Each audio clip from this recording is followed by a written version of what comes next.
Well, welcome to everyone joining us today.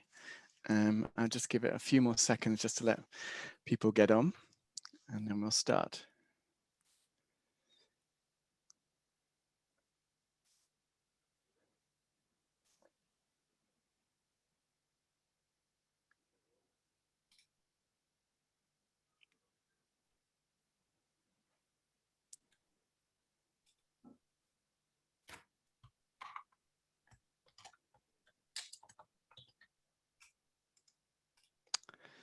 Okay, thank you very much to everyone joining us today for this really exciting new series that we're doing on China and the world.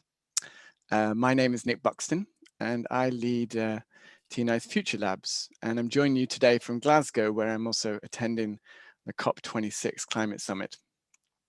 For those who don't know us, TNI is an international research and advocacy institute set up in the 1970s, which has been accompanying and supporting progressive social movements since that time.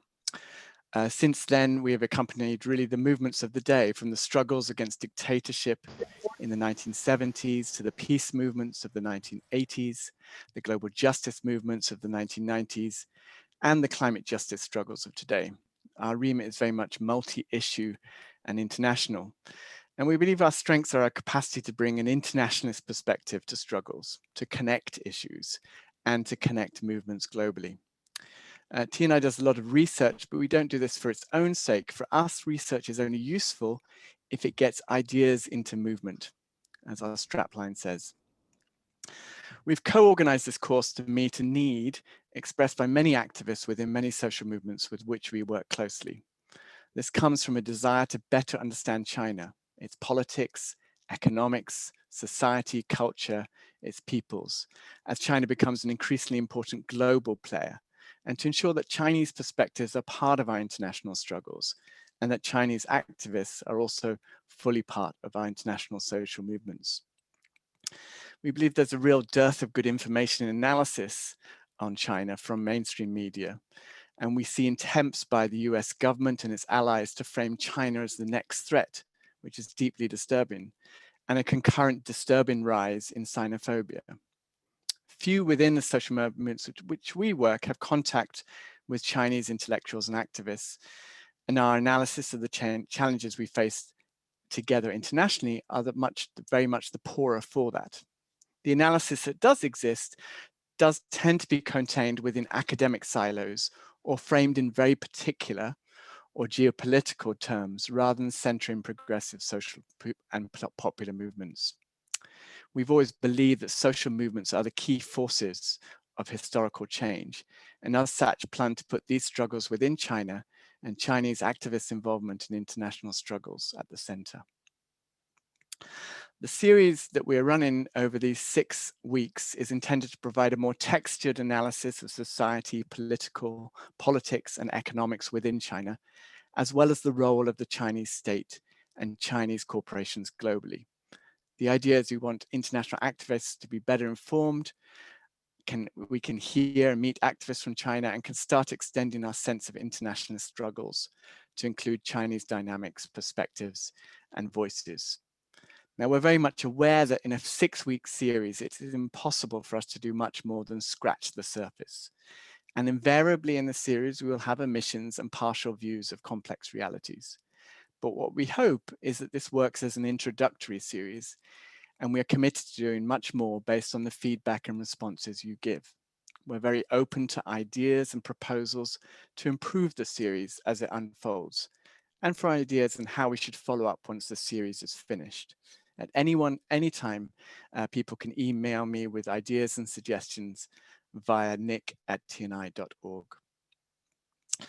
In the meantime, I want to thank the team that put this whole series together, most of all Ralph, Darren, Sophie, and Kevin, and within TNI, Stephanie, Fiona, Peacher, Jess, and Dennis. Thanks to the many organizations which are co-sponsoring the series and have helped us source speakers and promoted the event.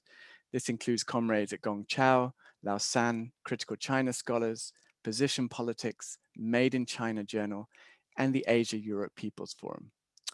And finally, a huge thanks to all the speakers in the series who are freely giving their time to share their research and experiences so that we can all learn together. I'm now going to hand over to Kevin Lin, who will be moderating this session. Kevin is a co-organizer of this series, an activist and researcher on Chinese labor, an editor of the Made in China journal, and is a member of the Critical China Scholars Network. Over to you, Kevin. Thank you so much, Nick, and welcome everyone to join this webinar, first webinar series. I think it's fair to say that for all of us here, we know, we read in the newspaper, we hear the discussion, we know that China has seen dramatic transformation over the last several decades.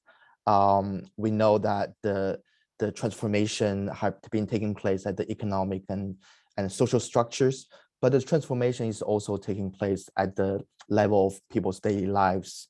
And this aspect of what people's daily life is like in China often gets lost in the discussions around China. So for this first webinar in this 6-part series, we would like to sort of start by exploring the transformation of people's daily lives in China. And we have 3 wonderful speakers today with us, who in each their way to have studied, explored, and engaged with the life of ordinary people in China. So let me quickly introduce themselves.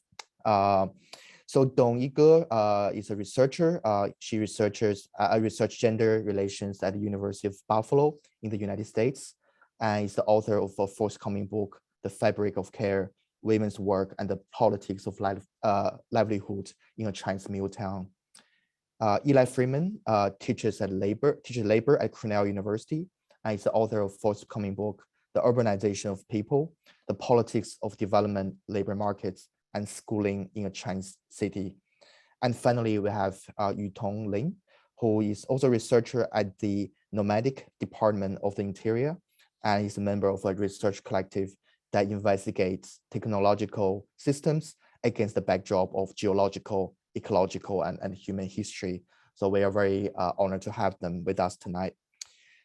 So in terms of format of this session today, we would like to structure this meeting, this session, this webinar, very much as a conversation with the 3 panelists, but we also very much welcome your contribution, your questions and comments. So please put your questions or comments in the Q&A tab at the bottom of your screen. So not the chat box, but the Q&A box. And if you would like to live tweet the event, please use the TNI social media hashtag @TNI webinars. That's one word, @TNI webinars. So let's start. I would like very much to start the conversation by asking each speakers to share briefly about how your own life has intertwined with people's daily life in China. How did you come to research or engage with people, with movements, with the Chinese society? How did you come to China? So I will start with Yige. All right. Thank you, Kevin, and thanks everyone for coming and joining us. I'm very, very excited to share with you my research and the thoughts on this topic. And to put a long story short, I grew up in China, and I spent about last decade in the US. And when I was growing up in China, one of the most common sayings was like, women are always inferior to men, and there are a lot of things that only women are suitable for, such as primary and secondary school teachers, and working humanities and language studies, and definitely not math or STEM.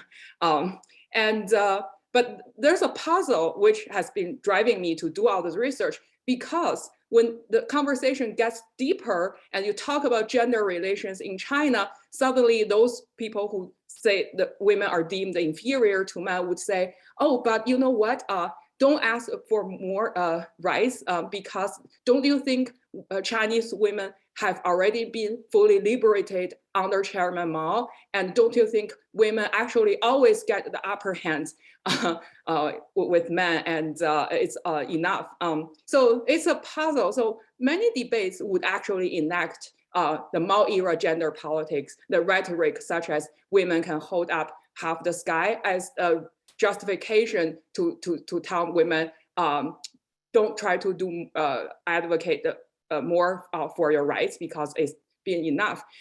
So that always puzzled me. That made me want to study what really happened to Chinese women in the Mao era and what really happened to the gender relations. The last episode missing puzzle in this pattern is then about 15 years ago, I was working as an NGO activist in China, and where it's an all-group women organization, very tiny, but we played a very important role in helping China to implement the very first anti-domestic violence law that got passed in the Chinese Congress in 2015. So women was not either being liberated or being oppressed. It's by working with this all-women NGO, women aged from 30 to their 70s, that I see agency and the power is really something, the keywords about Chinese women, and I want to study. And then I came to the United States. I'll just stop here.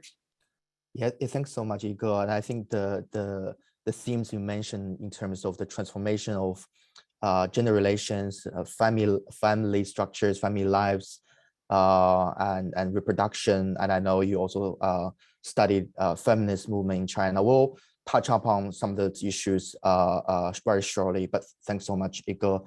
So Eli, I also want to pose the same question to you. How did you come to study China? Thanks, Kevin. And I just want to echo Yige, very, very grateful to TNI and all the people who were involved in organizing this, and to all of you guys for showing up. So I grew up in a very rural part of the United States in Vermont, which is in the northeastern part of the country, and had no connection to China whatsoever. But in 1999, I had a chance occurrence to take a trip to China with one of my professors. And it kind of blew my mind because there was a lot of things that I didn't understand, and I became quite curious about it. I was a history major as an undergraduate, and I studied the Mao and immediate post-Mao era. And after I graduated college in 2002, I moved to Beijing to learn Chinese. I was going to spend an entire year just studying the language, and I was really keen to improve my language, but I didn't know much about contemporary China. So I was eager to talk to absolutely anybody who would be willing to talk to me. And in front of my apartment in Beijing, there was a fruit stand where these migrant workers from rural areas in China would be selling fruit and vegetables. And they were sort of a captive audience for me because they lived right in front of my house. And so I would go and just hang out with these guys, sometimes for hours at a time. The first thing I noticed was that they didn't speak a language that was very intelligible to me. It was not like the Chinese that I had learned in the classroom back in the United States. And I quickly learned that they were not from Beijing. They were from very different places in the country, and they spoke different dialects. So things were beginning to get a little bit more complex for me about what China is and who Chinese people are. As I got to be friends with them, I got to be particularly good friends with one guy who was from rural part of Jiangsu province, and he invited me over to his house for dinner. And we went over to his house, which is actually not too far away, and he was a construction worker. And the building was a very high-rise, pretty nice-looking building, and I was a little bit surprised, but we didn't go into the high-rise. We went into a basement apartment underneath it. Now, I don't know if folks have seen Parasite. Obviously, I had not seen it in 2002, but it was a very Parasite kind of a situation. So above you have this high-rise building for upwardly mobile Beijingers, and below you had a couple of stories of windowless, just concrete rooms that were housing dozens of migrant workers. And he invited me over, of course, was very gracious. His friends were very interested in talking to me. And this for me was pretty eye-opening and a stark juxtaposition of some of the class differences that were emerging in China at the time. Later that year, he invited me back to his hometown in rural Jiangsu for Lunar New Year. And I also got to then see something about rural life and some of the poverty that he came from. So this really opened my eyes to the struggles that China's migrant workers face in the city. And it also linked to the activism that I had been engaged with in the United States in the late 90s and early 2000s, the so-called anti-globalisation movement, where we were protesting against the WTO and what have you. And within this social movement context, it became increasingly clear to me that the exploitation of the Chinese working class was emerging as a foundational element in global capitalism. And so these personal connections and friendships that I was able to develop at the time really grounded both my activism and later my research moving forward. Thanks so much, Eli. And I think the sort of linguistic diversity, the kind of class differences that you're saying, it really goes to show just how diverse and how complex China is and has been. And then speaking of diversity, I want to turn now to Yutong, who has a quite unique kind of ethnic background. Yutong, would you like to sort of talk a little bit about your own background and how you came to study China? Sure. Hello, everyone. My name is Sutong. I am from the city of Kunming, where I spent my life before coming to Shanghai and NYC to study. I go through a very, I'm also ethnic Naxi. It's a ethnicity living across Tibet and China. And I go through a very common Chinese public school system growing up. And even in the city of Kunming, about 1/4 of my classmates are ethnic minorities, but from various groups.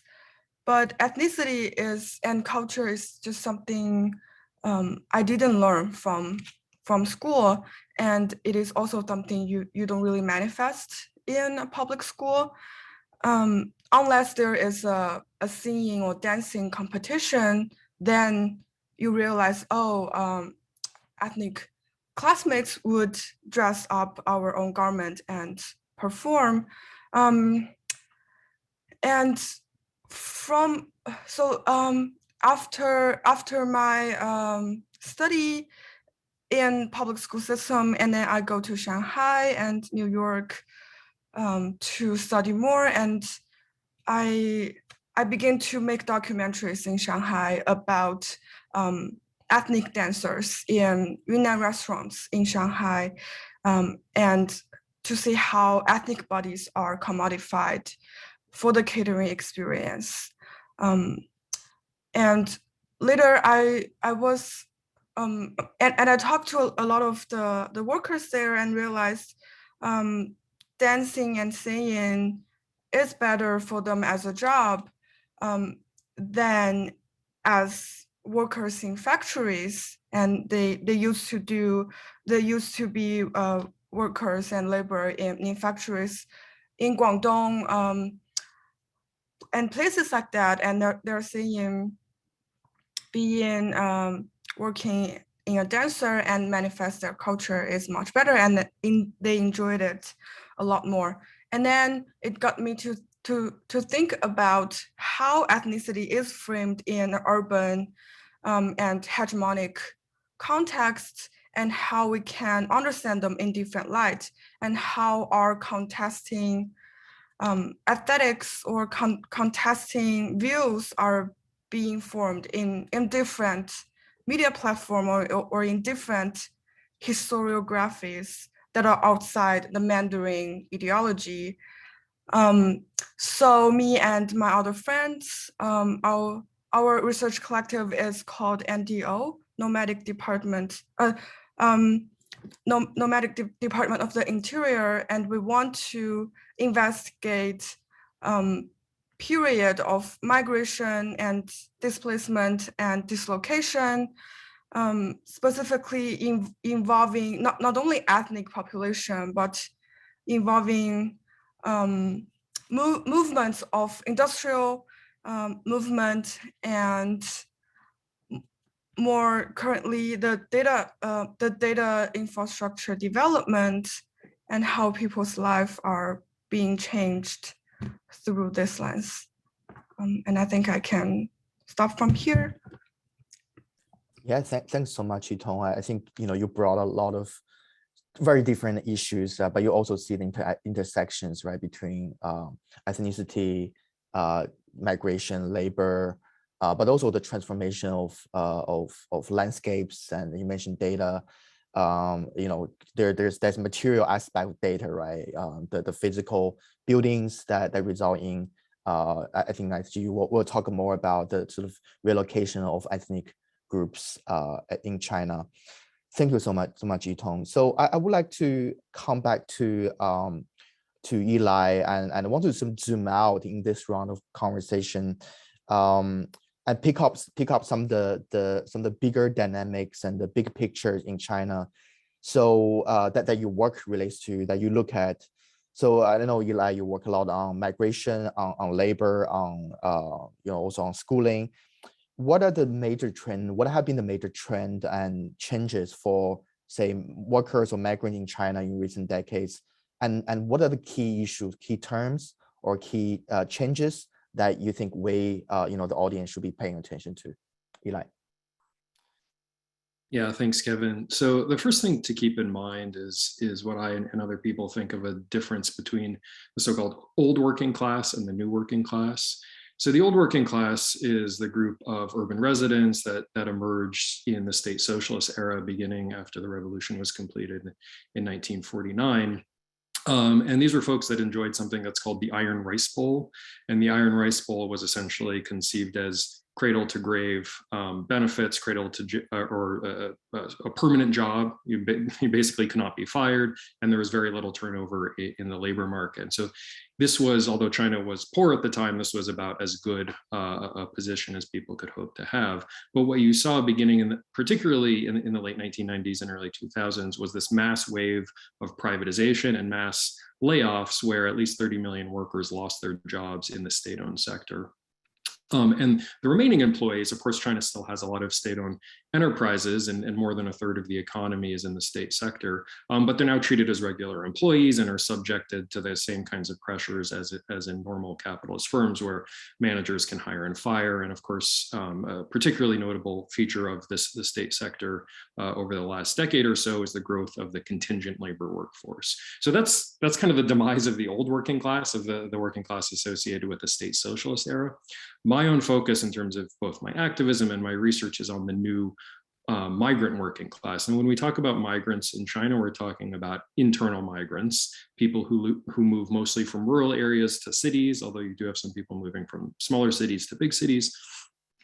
The critical institution that we need to understand that structures the life of migrant workers is hukou, or the household registration. And what hukou does is it links the provision of social services to a particular place. And so when you leave your place of hukou registration, that means you no longer have guaranteed access to all kinds of state subsidized social services, including critically education, healthcare, subsidized housing, pensions. All of these things are linked to hukou. So when you leave from rural areas to go to cities, which close to 300 million people have done, that means that you're no longer guaranteed access to those services in urban areas. And of course, people are moving from poor areas to richer areas because the richer areas are the places where there are jobs, and they need to go to those places to get jobs in order to survive.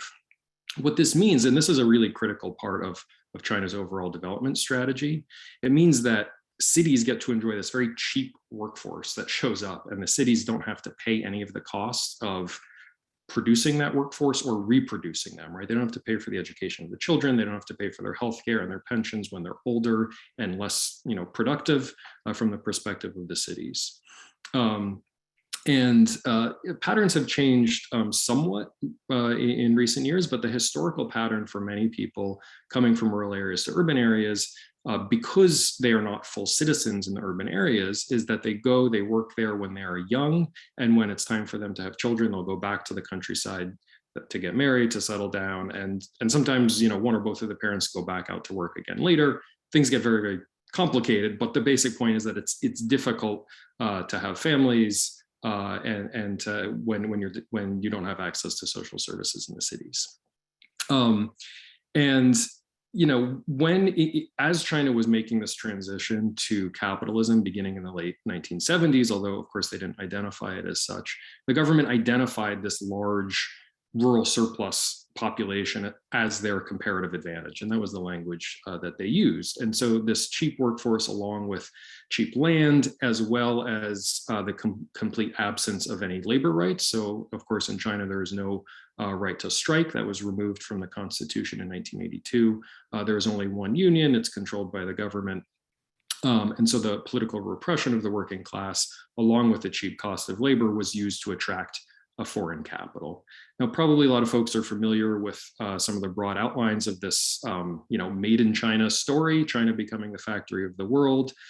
This entails production on a huge scale, and we have tens of millions of workers being drawn into these export processing zones, oftentimes living in on-site dormitories, subjected to very long hours, low pay, poor legal enforcement, and generally little possibility for career advancement or upward socioeconomic mobility.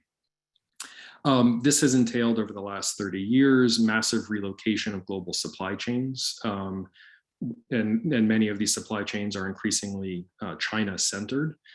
This has been also critical to enhancing the profitability of all kinds of corporations, both domestic and as well as foreign. So if you think about some of the world's largest corporations, I'm thinking of Walmart, Apple, Amazon. These companies are unimaginable in their current form without the exploitation of the Chinese working class. And so, it's really important to note that the particular political and social arrangements that exist in China are really critical to facilitating the last 30 years of really explosive growth that we've seen in China. And to some extent, there's a alliance between the government that wants to bring in this capital and this transnational capital that benefits. Both of them are benefiting from the exploitation of this migrant working class. So this is sort of the basic pattern that's existed since the 1990s. And I just want to say a little bit about conditions within the workplace as well as outside of the workplace and how some of these things have changed in more recent years. One of the key things that oftentimes comes as a surprise to people outside of China is that that employment in manufacturing is declining. And in fact, employment in China in absolute terms peaked probably close to 20 years ago. So although China continues to be a manufacturing powerhouse in many respects, the number of people who are absorbed in this sector have been declining.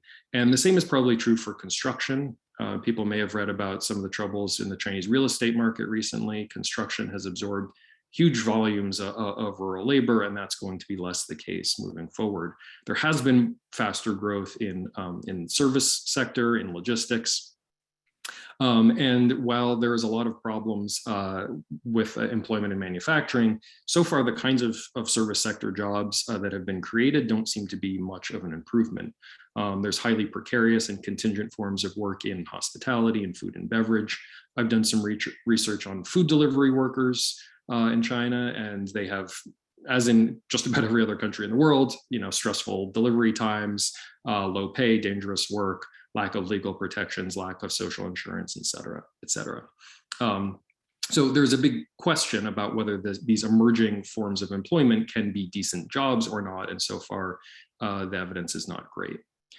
The question of social services, which is what I've written my most recent book on, is also really critical, because increasingly more and more people want to move to cities with their families, and this has been the trend over the last decade or two.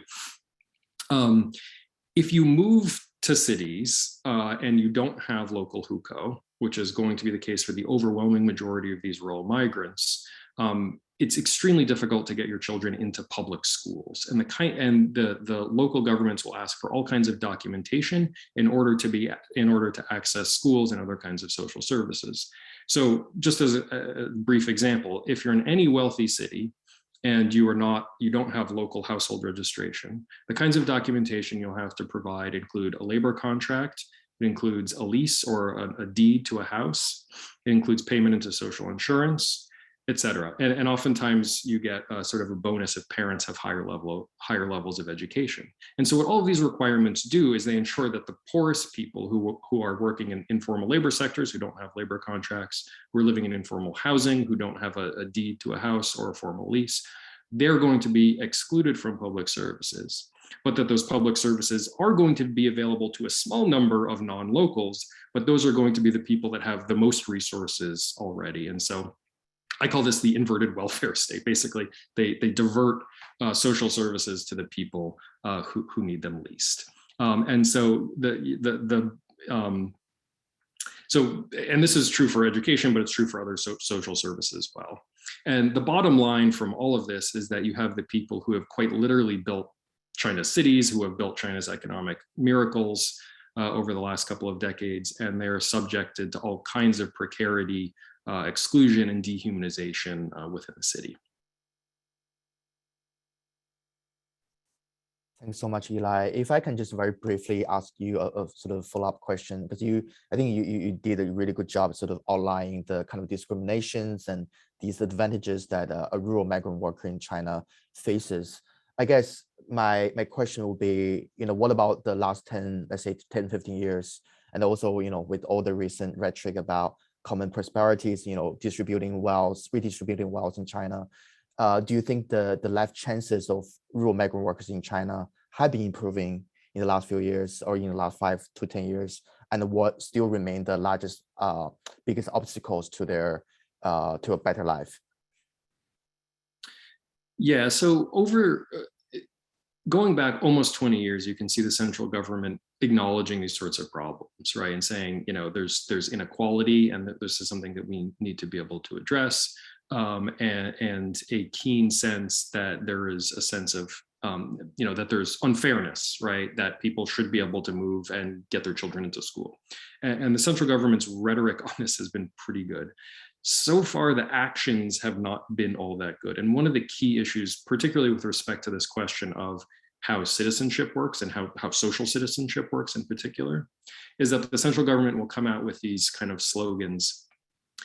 For instance, with respect to education, they've talked about education equalization and a policy called the two primaries. Now, the policy of the two primaries, which has been in place since 2001, means that the children of rural migrant workers should be primarily placed into urban public schools, and that the financing for that education should be primarily borne by the receiving areas, by the cities, right? So those are good things, right? They're acknowledging this kind of inequality and they want to try to address it.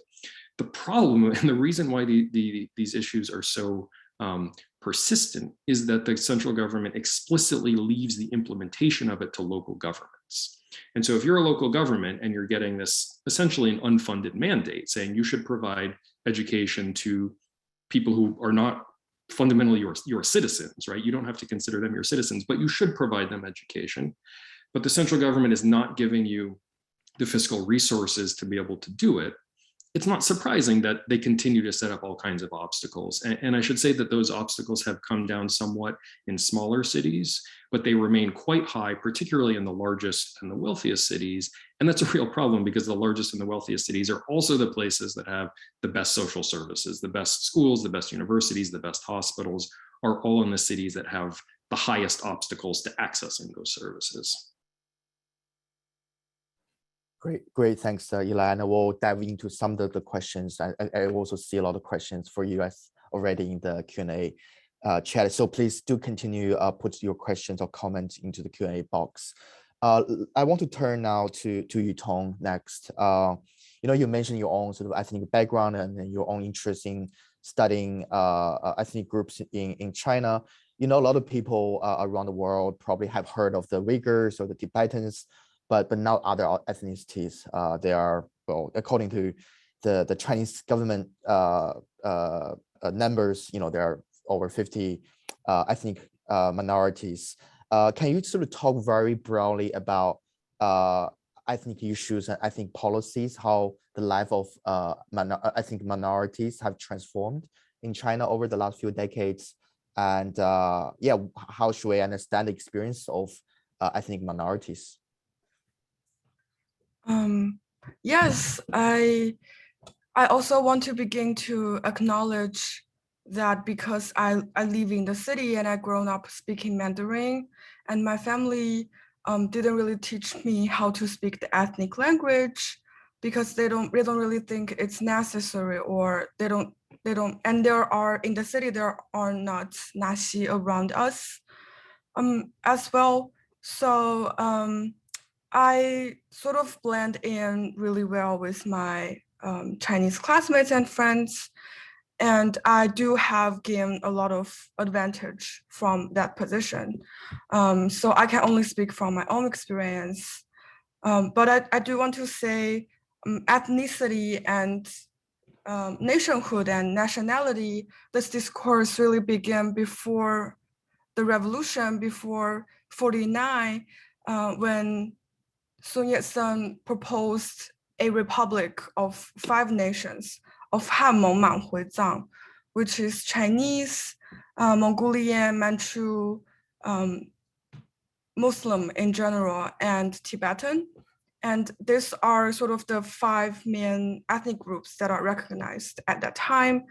And scholars, a specific scholar, Wen Chunlai in Sun Yat-sen University, who's from Guizhou, did a lot of textual and archive research on the ethnicity of Yi, which is also being referred as Nosu in English. And people back then are a lot of Yi activists and scholars are already working on for the state to recognize other ethnicities outside the 5 main one. And after the revolution, the process began of classifying and identifying ethnic groups in a very interesting way. And that's also something I am reading about really recently. So at first, it's the anthropologists or ethnographers and people from within the government would call for people to propose and to claim you are an ethnic group.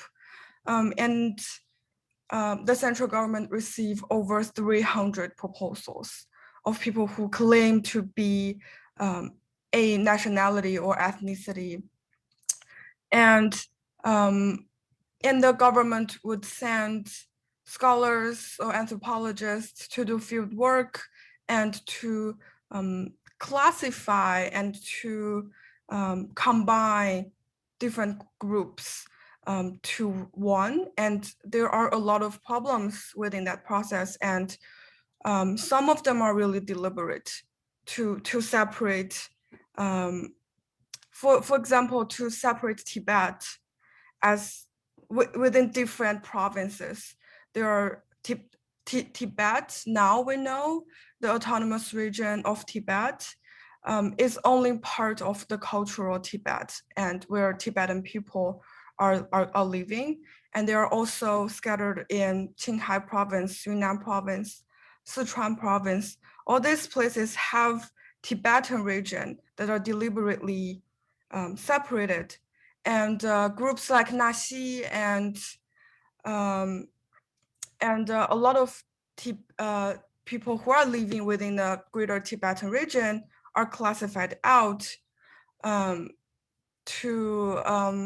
even though the language and culture is a bit different, but it's still very, very deliberately constructed to different groups instead of before people are living all together and really not that conscious about a nationality or ethnicity.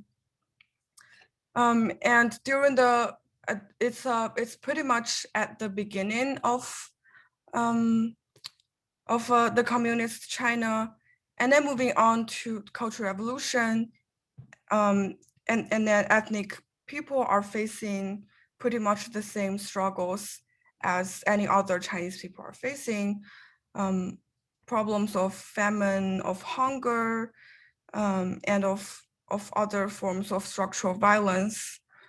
On that level, it's pretty much the same, I'd say. And turning to the economic reform era, China want to pose an image of more cosmopolitan and liberal image of China and being inclusive and multicultural. There is an investment of ethnic identity and present them to the world as a gesture of China being multicultural. And there is very deliberate portion on that in tourism. So for my experience, that was a time when the provincial governor of Yunnan, He Zhiqiang, is from Lijiang and is of Naxi ethnicity, and they proposed projects of tourism of Lijiang, and then applied Lijiang ancient town as part of the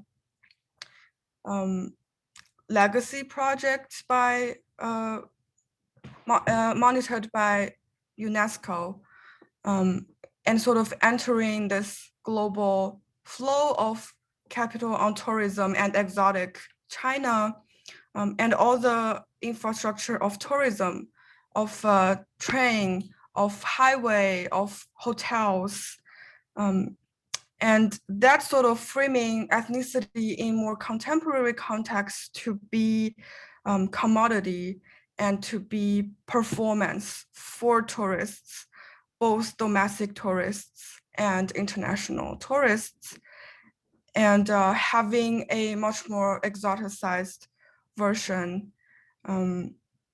It's pretty still ongoing now, but much more recent. There are more nuanced and critical practice and within ethnic people, and there are a lot of retrospection of ethnic history, of language, and there are also it's a really negotiation process, and at the same time, people try to be more conscious and stay away from what the state is imposing ideas on ethnicity, but at the same time, a lot of organizations need to rely on state funding.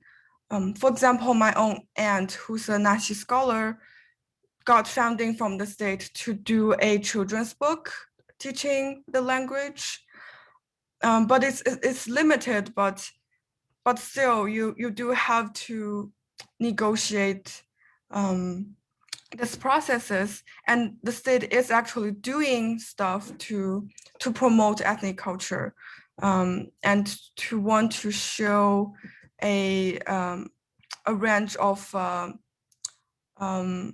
recovery of ethnic culture, and that is also pretty much very new, and I'd say it's doing better than before, definitely.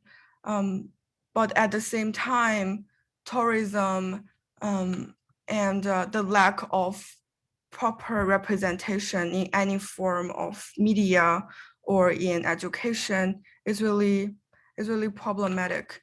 But within academic world in China, like the universities specifically designed for ethnic minorities to study are having a lot more pretty critical research on that subject matter in terms of specific ethnic practice and culture. Great, Yutong. If I can sort of also ask a follow-up question, if you can explain very briefly. I know it's a very general question, but given what you have been saying, there's commodification of ethnic cultures and there's migration, there's a lot of problem that you mentioned. Would you say in the last 20, 30 years, do you think people with from ethnic minority groups, do you think they have been reaping the benefit of economic development in China overall, or do you think they are in many ways disadvantaged by the process of economic development? Can you sort of give us a sense of the, are their lives have their life been improving, or do you still see a lot of barrier to, it could be discrimination, it could be other reasons that that are barriers to their own sort of life improvement? I think it's really hard to pinpoint whether it's good or bad. It's definitely not simple, and it also varies from places to places. For where I am from, my grandfather is from a rural village in Yulong, Naxi Autonomous County. It's at the periphery of Tibet. And I think I do see a lot of improvement there from what I observe. There used to be no road, and there used to be, you have to spend 2 days from the city of Kunming to the village, even though the distance is about 500 kilometers. It's not very long, but the landscape is pretty hard, and the road situation was a lot worse when I was very little. But now it took only 4 to 5 hours to drive there. And people are participating in the tourism economy in very interesting ways. So there is like a family restaurants open for tourists, and a lot of leisure activities. And even though a lot of this tourism related activities have been involving some sort of organization, and it's sometimes always benefits the party representatives of that village instead of villagers themselves. But still, the portion they got is a lot better than farming before. And there is also poverty alleviation projects proposed by the state, and they will identify the most disadvantaged family and follow up with them and provide necessary help sometimes. But it's also a very complicated project, and it's really hard to say if it's just good or bad. And it's also complicated in a sense how it's being carried out, and if the need that the government thinks villagers want are actually what they want. And there are also a lot of relocation going on, specifically related to environment. And people live upper in the mountains used to practice a more simple way of farming that involves cutting down trees and then burn them, and a less environmental friendly way of agriculture.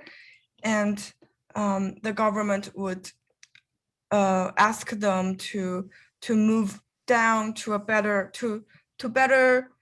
living environment, and to drawing a semi-city and semi-urban way of production, or maybe recruit them in urban, like train them as care workers or something like that, and assimilate them into the labor flow of like a semi-urban village way, instead of practicing that kind of farming. Yeah, no, thanks. I think you did a really good job illustrating the complexity, and hopefully we'll come back to some of the issue as well. Like there's maybe a political system issue, I don't know if there was corruption issue, but there were many facets of the Chinese sort of society and political and social system that you touch upon. Hopefully we'll come back to some of the questions. Thank you so much, Yutong. And I want to come now next to back to Yige. And as we yes, you mentioned, you have been studying gender relations and families and also feminist movements. Can you again, so similarly, sketch out the major themes or major changes that you think our audience should be paying attention to? Absolutely, Kevin. And can I share my screen if you don't mind? Yes, please. Can you? Yep. I was disabled. It's my bad. I didn't tell Jess beforehand, but I did want to share my screen, and I can talk while we're fixing this up. Yeah. Okay. We'll see if Jess on the back end it's can really give my permission. bad. Yeah. But never mind. So I would like to start with a more historical part of it, I prepared this image because I want to ask all the audience to just pause for 3 seconds to think about this. How would you visualize a Chinese woman? How do Chinese women look like? I know it's an awkward question, but what I attempt to. Yige, I think now you can share. Oh, wonderful! Yeah. Can you do that? Yeah. Great. Yeah, my apology again because I didn't request this function earlier. Yeah, so my question is awkward. Maybe how do Chinese women look like, right?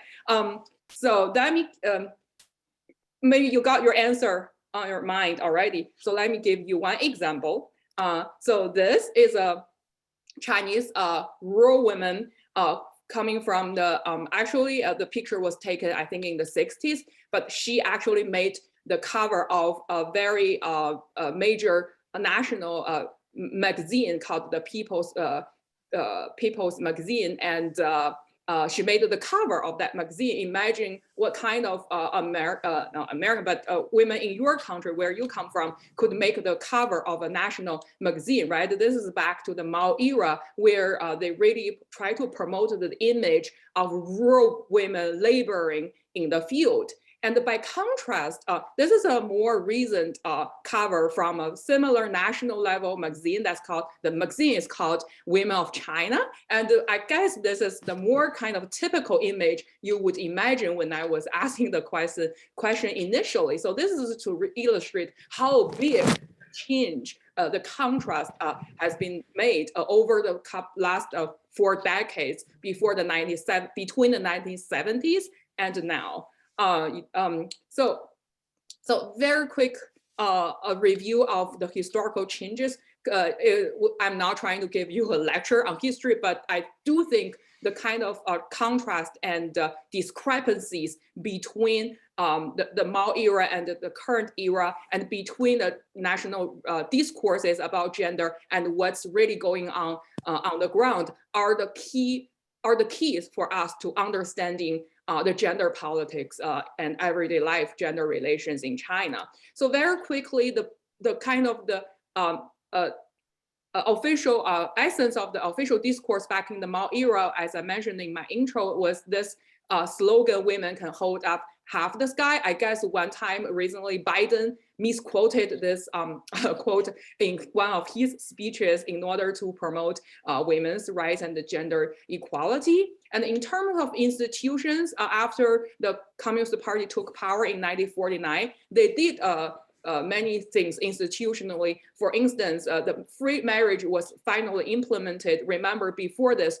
China had a long history of imperial empire and also kind of more traditional Confucianist social marriage contrast. So folks had to get married by arranged marriage, but after 49, you got free marriage. Women's autonomy was emphasized in the law, and a equal pay at least in written, and also a kind of a government branch that is called the Women's Federation, overseeing all women's issues and the women's rights, of course, within the Communist Party. So it's still under controlled by the party, but in any sense, there was a government branch that is overseeing women's issue. And in terms of political economy, this is really the time in China is pushing this high speed of industrial accumulation and also agricultural production. So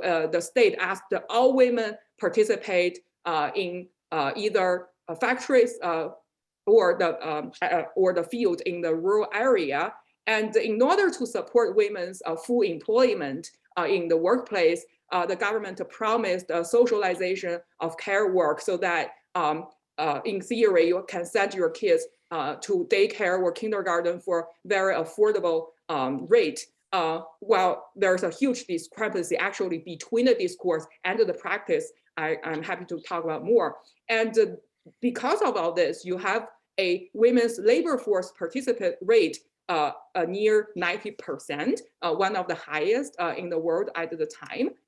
However, the key here is, even though women were brought into the public sphere to work, the gendered division of labor didn't really change much, both in the household and in the public space. In the household, women still bear the brunt of doing more house chores and child caring. And in the public sphere, the kind of the gender division of labor was nicely aligned with sectors. So men were concentrated in the heavy industry and more skilled job, whereas women were more concentrated in the light industry and deemed as less skilled or semi-skilled, which all helped actually the kind of the more discriminatory job market, pushing women out of the labor force in the reform era. So in the reform era,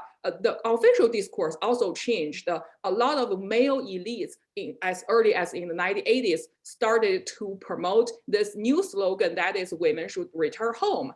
And this time they blamed Mao Zedong that it was his fault to let all women go out to work so that Chinese family relations were kind of destroyed, according to these elite men.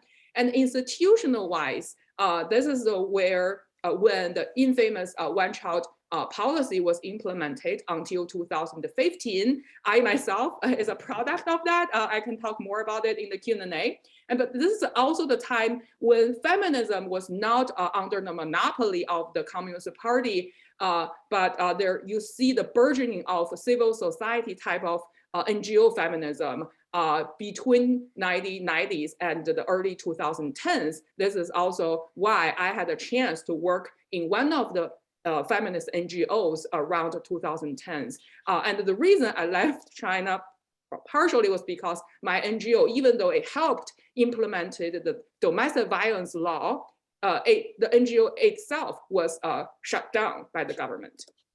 And in terms of political economy, this is the period Eli already talked about. This period, we see widening class inequalities and the rise of the more discriminatory labor market. And also this is the time during the urban industrial restructuring, you saw the privatization of care. So shut down and the close down of the government-run daycare and the kindergartens that was built in the earlier era. And you saw a very drastic drop of female labor force participant rate from the 90% to about 60. But there are some nuances that I want to explain. This is related to this question about this sandwich-shaped pattern that you'll see in a moment. But here is this illustration about how dramatic the drop of the female labor force participation rate has been. So the yellow line that is progressively dropping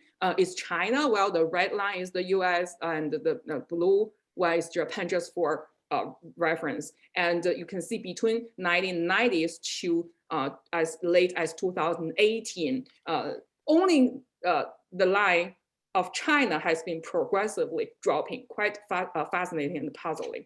And here is this sandwich shape of women labor force participation that I mentioned about.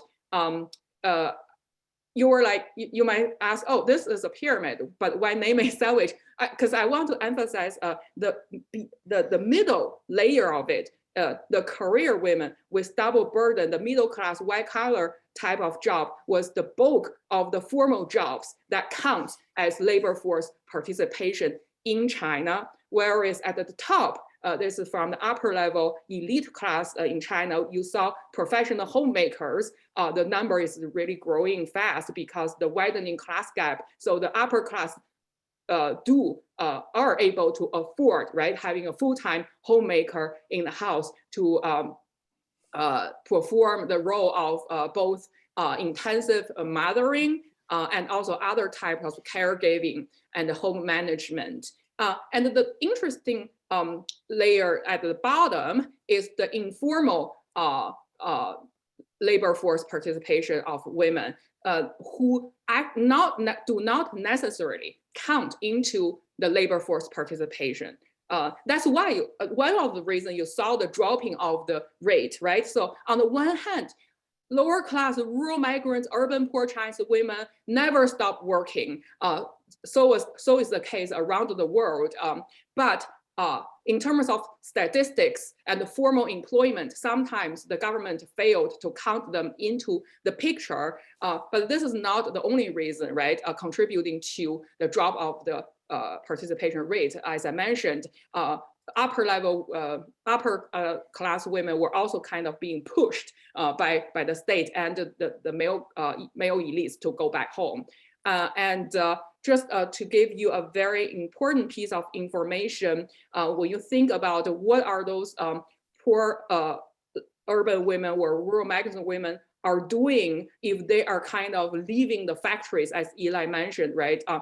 They're entering the informal service sector. As of 2016, there are more than 25 million paid domestic workers in China, making the China the largest service market. Of course, I think when it gets to China, it's the world largest.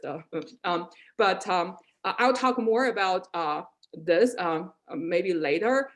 Because the key here is, even though you have a huge market here, but these are all informal workers who don't count in the formal employment, and there's no formal labor law protecting their rights whatsoever. And in this kind of current picture of gender patterns, you saw actually two bifurcated type of women actions and women's voices. One is what I and Angela Wu, who's working at NYU, called the entrepreneur strand of Made in China feminism. Made in China feminism is the term we coined this type of new phenomenon, and we identified two types of them. The first is entrepreneur, meaning that women have their own agency. So whether they buy into this discourse that women should return home, become a professional homemaker, become a very hyper-feminine, hyper-sexualized, elegant housewife, or they should do something else, we want to really emphasize the agency and how Chinese women think about this on their own before too quickly to draw the conclusion that, oh, this is bad or good, right? So this woman, I think her name is Ayawawa, and she's really, really kind of smart to figure that in this widening class structure, a lot of women in the middle, right, or at the lower class who really want to have economic security by marrying up. So she had a lot of life coaching type of training class. Well, it charges a lot of money to train women, to tell women how to make up and how to kind of brand yourself into this elegant, fair lady so that you can marry up to secure, again, this is out of the anxiety for economic security. And very briefly, I think one of the highlights of the talk, that is the other strand, that is what we call the uncooperative strand, where you saw a lot of scholars call gender awakening or feminist awakening in China in the last decade, where you saw very young women from both urban and rural areas, but mostly I think college students and the younger professionals who actually got really brave and courageous to stand up against the state, to protest, to take to the street, and to advocate for women's rights and also other campaigns, anti-sexual harassment or gender-based violence. And that led to one of the very tragic result that was in 2015, 5 of them whose faces you can see here were detained by the state. It's come as a shock because, again, officially China still supports women's rights. Women can still hold half the sky, but why people got really shocked? The state suddenly make the about turn to go to arrest the feminists. Again, this is back to about 6 years ago when the political environment hasn't been as bad as now. So that really came as a shock. But despite being harassed, being arrested, being interrogated by the state, Chinese women, especially this new generation of feminists, continue to fight. Since 2018, they launched a new campaign that is the Chinese Me Too. And so far, I will put out the information online later in the chat box. They compile a 2,600 page long document to document single cases, complaints, usually anonymous, online-based anonymous accusations of sexual harassment online. They compiled all of them. And one of the highest profile event was something happened just this year, actually 2 months ago, when a 28-year-old young woman called Xianzi accused Zhu Jun, a Chinese Central Television's anchor, so a kind of Harvey Weinstein type of figure, accused him of sexually harassing her when she was still a college intern at the TV station. And this is one of the highest profile case.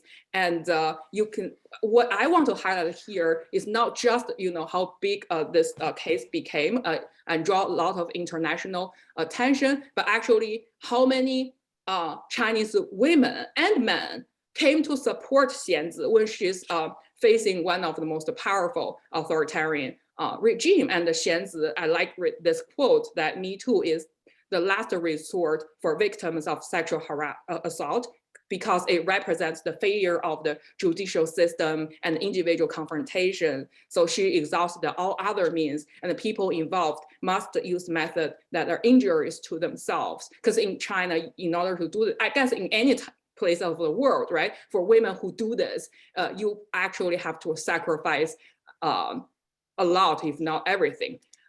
So this is actually the end of my very, very sketchy summary of what happened, but I'm happy to answer a lot of questions and talk more later. Thanks so much, Yige. And again, we'll come back to some of the questions. I don't know, you also brought along, actually all of the speakers brought a video clip to show, so also to make the webinar more interesting. So maybe we'll come back to Yutong next. So this is actually a clip that you co-produced. It's a part of a documentary. Can you just use 30 seconds to briefly introduce what we are going to see, Yutong? Yes. So this is a part of the documentary the Endoy, our research collective, made for the past 2 years. It's about stories of migration. So the first part you will see a Hmong poet, Die Gui. He's my friend, and he's also been researching a lot of Miao historiography and ideology, and talking about Miao being constant in exile and how to think about contemporary relocation, dislocation. And if we have time, let's see. I can end there, and if we have time, let's talk more. Let's see the clip, Jess. Give me 1 second. Slight issue.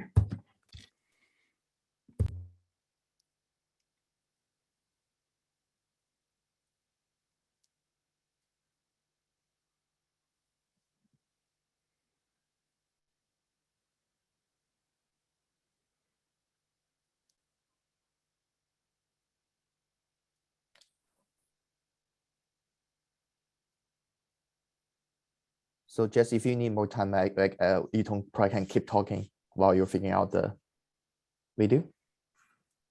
Yes. Yeah. And go ahead. Yeah, sure.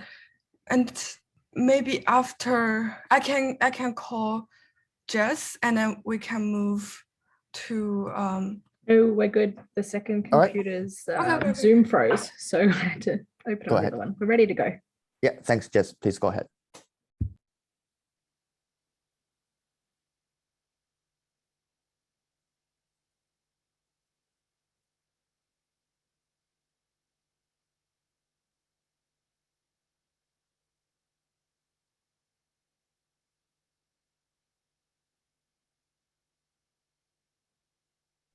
No, actually, we're not.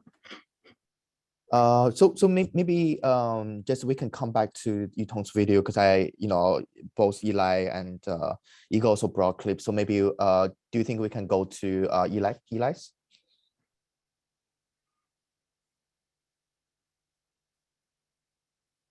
Kevin, would you like me to introduce it, or Yeah, please. Is that okay, Jess? Sure. Eli, go ahead. Okay. Just very briefly, yeah. So I picked a clip from a film. The English title is After Us, The Deluge, and in Chinese it's Yige, and it's a really wonderful depiction of life for migrant workers in a peripheral part of Beijing in the mid 2010s. And this was a period of time when the government had recently just announced strict population controls, particularly for the largest city. And so the city of Beijing was under a lot of pressure to reduce the population, and they targeted migrants. And this clip shows some of the various pressures that these migrant communities are facing. Wonderful. Let's see the clip and talk more. 就你跟5年前比的话怎么样？5年前就是比如说上次你送小孩的那个时间跟现在的条件比有变化吗？有，但是变化不是很大啊。那时候已经自个儿干了。对。这几年就咱们这个厂子，那个活儿跟有变化吗？有变化，但是我感觉这怎么说呢？越来越不好干，物价上涨，各方面都在涨，房租也在涨，工人工资也在涨。突然，那你这突然间决定回家是用了多长时间做这个决定呢？你在去年就在做这决定了。去年因为说我也听这皮村呢不是老建房嘛，皮村我也知道这估摸着我大体算了，肯定他也得建。我就在琢磨该撤还是留。一直在做决定。原来是想了回去干什么呢？找不着干的，还想着又在这哪儿，或者说一锅庄、顺义、高丽人又去找厂房，租房子。哎，但是考虑去考虑来，你再去租房子，再去弄，最主要一点就是孩子没学籍。孩子没学籍啊，最主要一点。这孩子没学籍，这是最主要的。为什么？我说你说的话，我出来打工或者说挣钱，还不就是为了这孩子？对。到时候这孩子没学籍，我还得折腾。到时候，索性这一次我就是说回去，万一不行，回去再想办法把孩子安顿好了。到时候万一不行，我自己又单枪匹马出来又不上这北京。或者说，我也听了一个是。那成都不是有这些大厂吗？1个月能回去看看孩子就行了。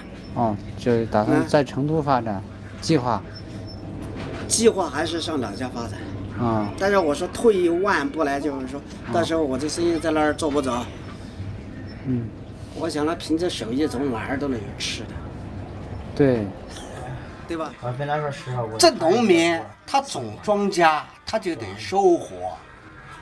但是你这收获没有，他就很黏。还有3年。还有，其实我们也跟这北京一样，皇城根下说政治，吹牛逼呀，谁懂？这对，3年，谁都不懂。不着急，那没事。我昨天看电视都看了通宵了，看玩手机，看。但是您刚刚也说不喜欢北京，但是你毕竟也来了这么多年了。对呀，不。我不喜欢他，但是就是说买一套房，在这儿，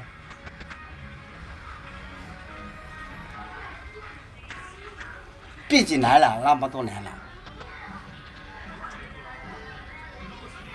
不公平。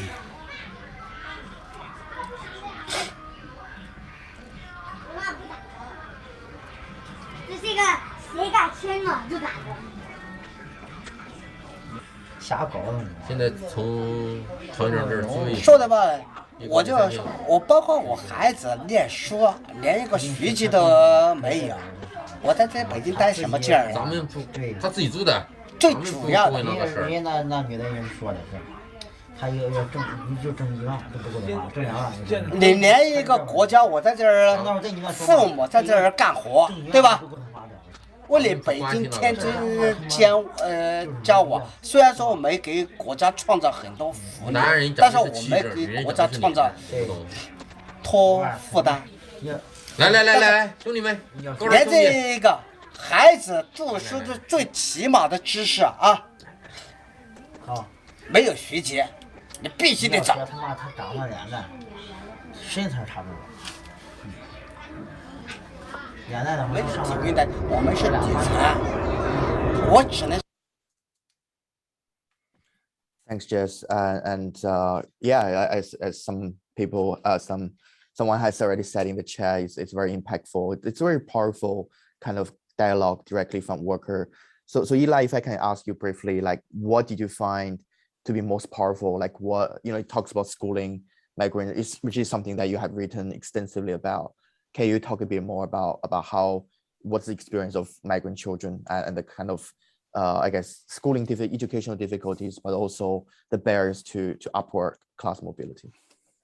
Yeah, well, just as a little bit of background, the policy that's driving this. So Beijing had established a number of what's called population red lines for the extra large cities, including places like Beijing, Shanghai, Guangzhou, et cetera. And so in 2014, they had established an absolute population red line of 23 million, and which the city was already getting very close to. So the local government was looking for all kinds of methods to reduce the population. And so they were putting pressure on lots of different points for migrants. The urban population, those people that have household registration, are not seen as expendable. So those people can stay. But the large population of millions and millions of migrant workers were the ones that were going to be targeted. So they moved labor-intensive industries out of the city. In 2017, there was mass demolitions of informal housing that housed migrant workers. And so some estimates are that 100,000 people were evicted and displaced in the span of just a couple of weeks in November 2017. And schools for migrant children, because they can't get into the state subsidized public schools, they go to these informal privatized schools. And so many of them were going to those schools. Now, beginning in 2014, those were also under a lot of pressure. And so there was, in some cases, the most brutal cases, just demolitions, right? They would come in and they would just demolish the school and they would say, you got to go, right? Sometimes they would use kind of administrative arrangements, and people who had previously been able to get into public schools because they gathered all of the paperwork, they raised the bar of entry to get into the public schools. So what that does for families, and the reason I chose this clip is because it's evoked, I think, quite powerfully for parents. The reason that they're in the city is because they come from an impoverished place, and they come to Beijing because that's where they can get a job, where they can earn enough money to support their families. And now they're being put in this impossible situation where they have to decide between staying in a city that has job opportunities and going back to but their kids can't get into school, or going back to the rural areas, places where their children maybe have never lived, right? I think he said he'd been in the city for 20 years and feels a sense of connection to it. That's where he lives, and his children might never have lived anywhere else, right? So they have to go back to a place where they might not speak the local dialect, where they haven't ever lived. They can send their kids to school there. So they do have the right to education there, but then there's not going to be any jobs for the parents, and then they're condemning the family to, to a life of poverty. So these are the kinds of decisions that migrant families were facing at the time, and that really informs a lot of my research. So much, Eli. Let's come back to Yutong, because I think that's another kind of dislocation. Lila has been talking a lot about sort of migrant children's, whereas Yutong studies or looks at sort of ethnic relocation as a result of infrastructure development. So Jess, if we can go to Yutong's clip next. And in the meantime, Eli, if you want to put the name of the documentary in the chat, some people have been asking, and where you can find the documentary. Yeah, Jess.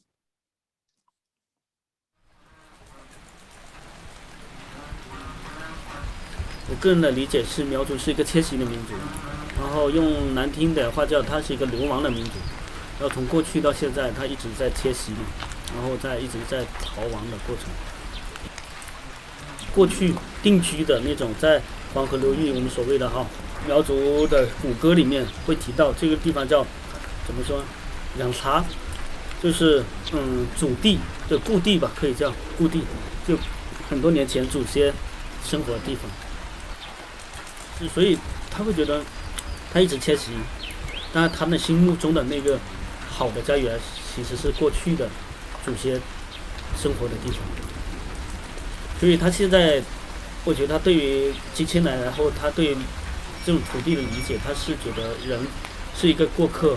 所以苗族里面有谚语，就是说江山是主，人是客，就是他可能会在行走的过程中，是吧？迁徙的过程中，然后他发现他路过了那么多的山山水水，他实际上几十年人就不在了，但是这些山和水它永远存在。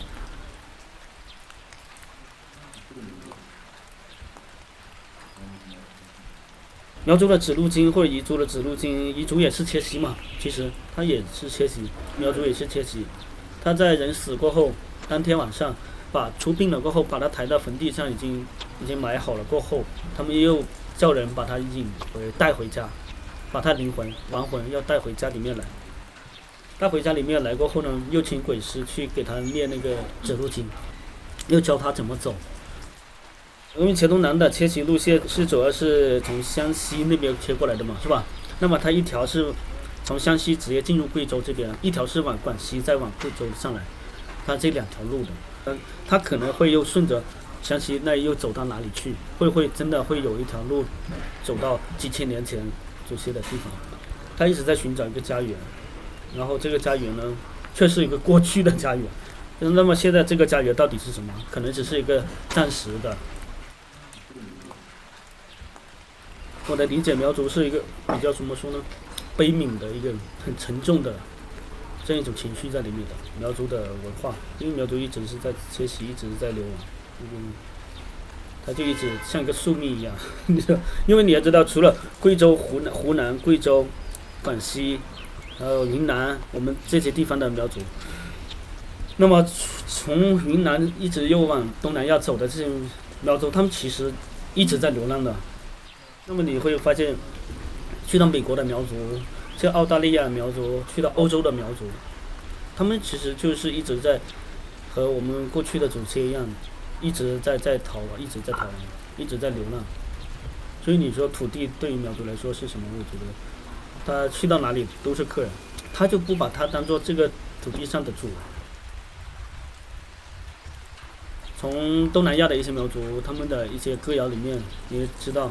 他们都是住山上的，然后贵州好像也是，苗族基本上是住山上，因为你是外来的人，你是迁徙过来的，但来当地的民族他已经占领了好的地方，你只能去住在偏远的地方，贫瘠的地方。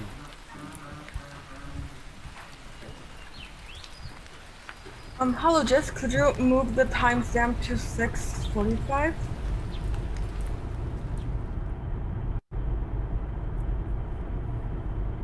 我爸68年来的这儿。6:55. I'm sorry. 55. 我三弟小妹都没警察，他们不喜欢警察。Yes.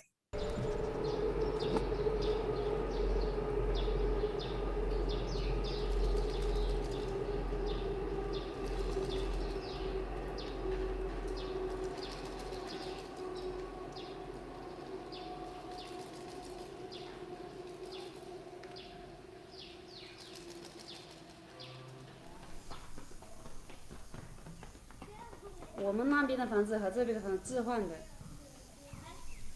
他给我算我老家的房子多少钱，然后这个房子多少钱。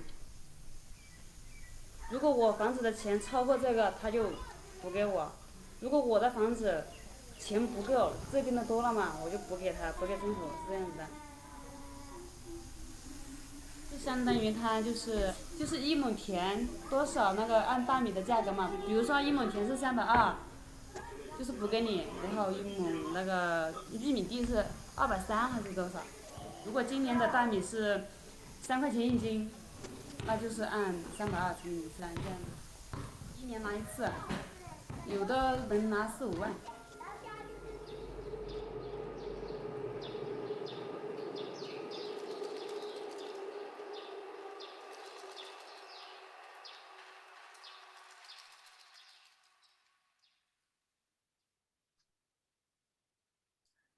Thank you, Jason, and yeah, congratulations on the documentary, Tong. This is, I think people are really interested in this documentary. So if you can share maybe afterwards, I don't know if you can share the link or where they can find it, how they can screen it. That'll be wonderful. But I do want to pose that question back to you, Tong. You know, we saw at the beginning, they are talking about the ethnic group being constantly moving around, migrating, kind of they call themselves always in exile. And also, this is kind of their history, but at the end we see the kind of forced relocation, like forced urbanization. People are being moved into modern apartments. Can you talk a bit about this massive change that has been happening?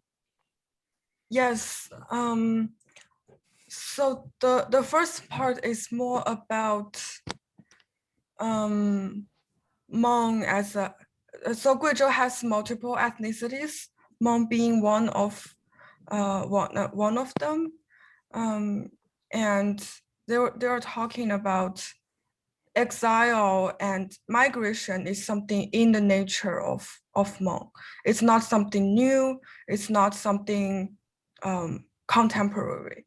So it's homeland, the concept of homeland and concept of indigeneity and nativeness, it's in different concept, and how you make home, how you make a place as a home can be think in really different ways in different tradition. And we move on to the very recent relocation projects. The village we're shooting, the neighborhood, is being displaced because of the world's largest telescope. Also you can see the farming practice is being abandoned because the farmland is being appropriate for the scientific construction. And there is also pension from the state. And this pension is actually pretty good. And you got the composition from the state, and there is also job trainings in the sort of the community center, and people who used to live there can receive trainings and to get new jobs. But too often it's also the jobs that are really exploitative. It's either cleaners in the big giant tech companies. They can say, oh, we are employing locals and we're creating new job opportunities, but it's always cleaners or very low skilled assemblage work, something like that. But you do see some people do see their life have changed and have improved in tremendous ways, and people can also disagree. And I think that's the complexity of it. And also, not only ethnic minorities are being relocated. Actually, the village we shoot in, the majority of them are Han with little Buyi ethnic in that village.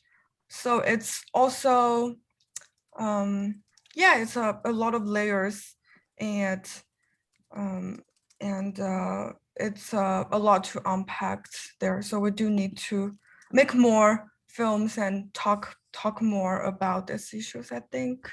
Yeah, absolutely. Yeah, thanks, Yutong. And definitely put in the chat like where people can follow you and your co-producers' work, either writing or documentary. I think people will be super interested in watching the documentary.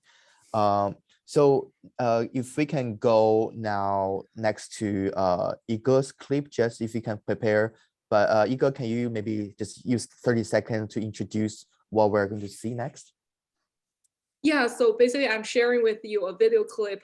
Upon the first time I watched it, I cried. It's a bunch of the Chinese feminists I just talked about, the younger generation who sing this song in the public. And the melody is actually from Do You Hear the People Sing, the Les Miserables, but they made an entire new lyric that is based on their own voices to basically support each other, lift each other when their causes were suppressed by the state. So I think it's kind of self-evident. The power is there when you listen to it.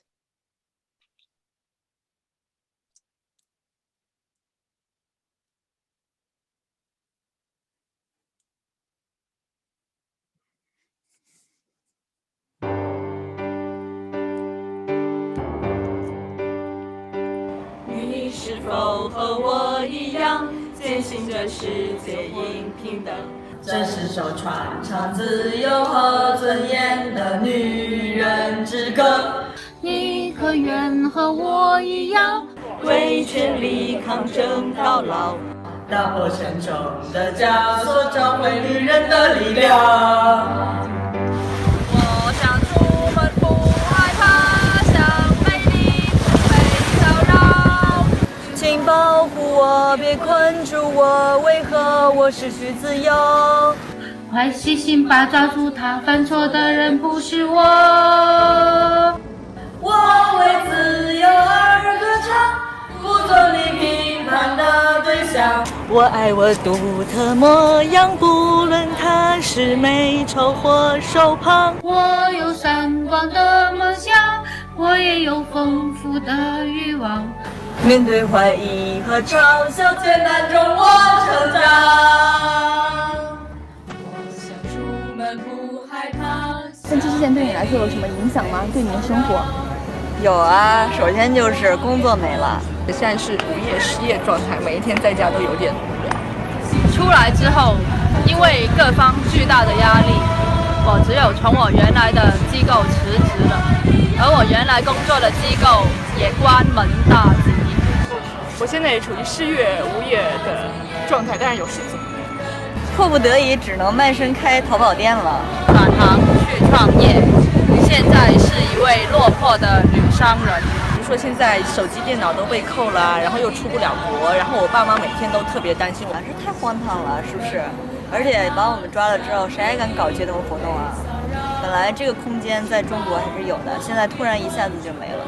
就是特别觉得不公平，凭什么就是又没干啥，然后就变成这个样子？我觉得最基本的就是要给我撤案，所以我想要回我的电脑和手机，还有要给我平反。撤案啦？对呀，我们就希望把案子给撤掉。啥时候把我护照还给我呀？我还要去尼泊尔进货呢。女人之歌，你可愿和我一样，为权力抗争到老，打破沉重的枷锁。我觉得中国的女权运动一定会越来越好。那你们未来有什么打算吗？近期的生活？要重新做人。